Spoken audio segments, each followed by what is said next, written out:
October 29, 2018. Inside the cockpit of Lion Air Flight 610, alarms are blaring. The pilots pull back on the yoke, but the horizon drops. They are fighting an invisible enemy. An automated software system is repeatedly commanding the aircraft's nose into a steep dive. But there is no manual to consult, because the pilots were never told this system was installed. Within 13 minutes of takeoff, 189 people will lose their lives to a few lines of hidden code. To understand how a brand new aircraft flew itself into the ocean, we must look at the boardroom decisions that put it in the sky. Boeing spent decades establishing a legacy of engineering excellence. Its aircraft defined the transition from World War II bombers to modern pressurized commercial flight. That commitment to precision eventually made the company a cornerstone of the United States space program, building components that reliably carried humans beyond the atmosphere. That culture shifted in 1997. Boeing merged with its struggling rival, McDonnell Douglas, displacing veteran engineers from the highest levels of leadership. In their place, financial executives took control. The internal focus moved away from the factory floor and rigorous testing, pivoting sharply toward market capitalization. Instead of investing heavily in research and development, management poured tens of billions of dollars into aggressive stock buybacks and shareholder dividends. When a corporation prioritizes share price above all else, the metrics for success change. This focus on stock performance over long-term research signaled a shift in the company's internal values, moving the focus from the factory floor to the balance sheet. By 2011, Boeing faced a major threat to its market share. Airbus had just announced the A320neo, a highly fuel-efficient jetliner.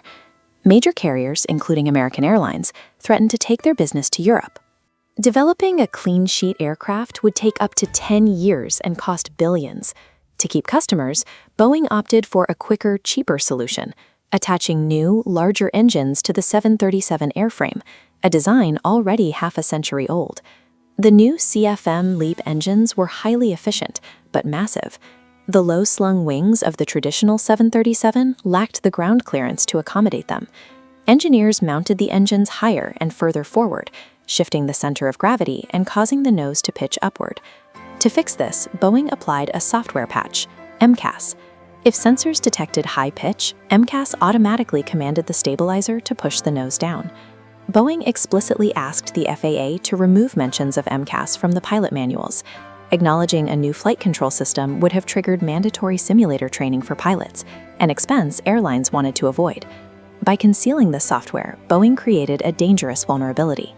They used hidden code to mask a physical aerodynamic defect, leaving pilots entirely unaware of the automated system operating in the background. On October 29, 2018, that hidden vulnerability became lethal. Lion Air Flight 610 plunged into the Java Sea 13 minutes after takeoff, killing all 189 people on board. The crash sequence began with a single piece of hardware. A miscalibrated angle of attack sensor on the outside of the aircraft fed faulty data into the flight computer, falsely indicating the plane was pointing too far up and entering a stall. Relying entirely on that single sensor, MCAS activated. It forced the nose down. The pilots physically pulled back to regain altitude, but after 5 seconds, the software reactivated.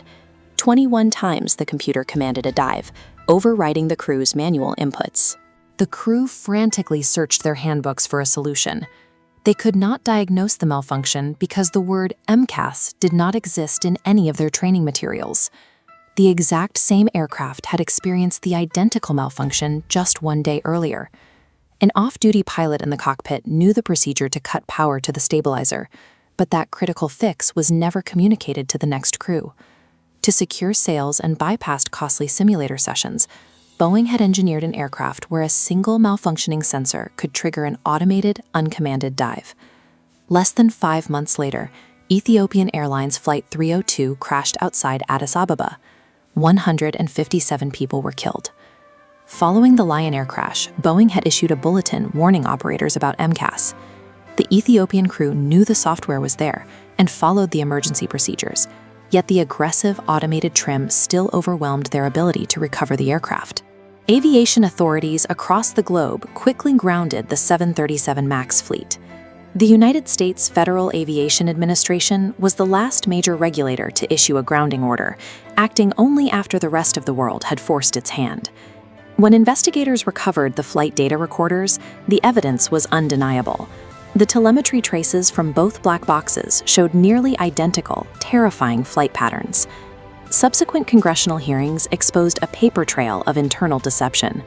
Documents revealed that Boeing personnel actively misled the FAA about the true power and scope of the MCAS software during the certification process. The Department of Justice ultimately charged Boeing with conspiracy to defraud the United States, resulting in a $2.5 billion settlement. The company had deliberately concealed critical safety information to protect its profit margins. The crisis at Boeing extended beyond software design. The same focus on production speed and cost-cutting was degrading the physical assembly of aircraft inside their manufacturing facilities.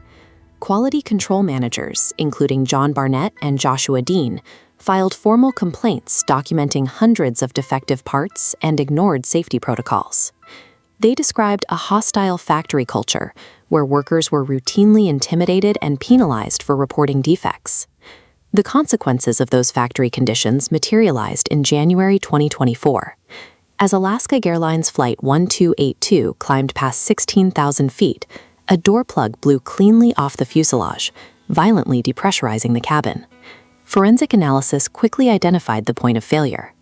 The door plug had been removed on the Boeing factory floor to repair defective rivets, and workers had simply failed to reinstall the 4 primary locking bolts before the plane was delivered. A subsequent FAA audit examined the company's production lines.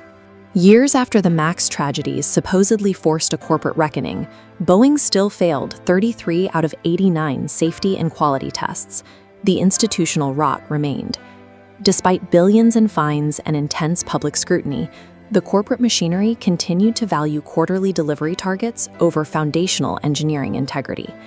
Commercial aviation relies on a sacred public trust, an unwritten guarantee that the aircraft carrying hundreds of human lives has been engineered with uncompromising precision. Boeing traded that trust for financial wizardry. When an engineering giant begins to function like a financial institution, it abandons its core identity and the safety of the people who trust it.